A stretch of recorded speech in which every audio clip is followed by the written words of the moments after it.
They said he was a killer. The evidence was thin. The trial was a circus. But what happened to Brian Alvarez would change how America looked at justice forever. In 2009, Brian Alvarez was just 22, a college student with a part-time job, a tight-knit family, and no criminal record. That all changed one October night, when a local businessman was found dead in his office. Within hours, police announced they had their suspect. The evidence?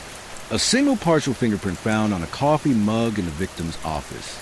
Brian insisted he had never even been there, but prosecutors painted him as a cold-blooded killer.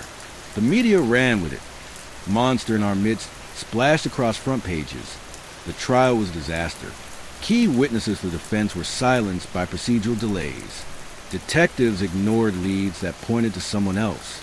And in one shocking moment, the prosecutor mocked Brian's Spanish last name, hinting to the jury that he wasn't one of us.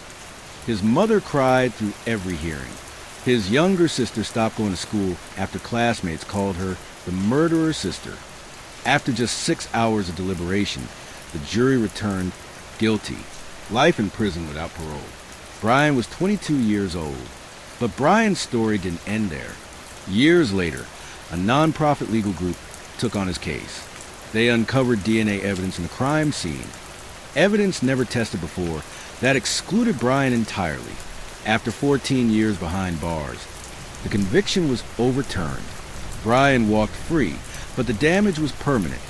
His father had died while he was in prison, his youth stolen. The case sparked outrage nationwide, leading to reforms in evidence-testing laws.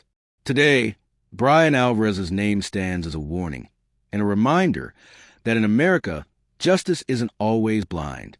Because if it could happen to Brian, it could happen to anyone.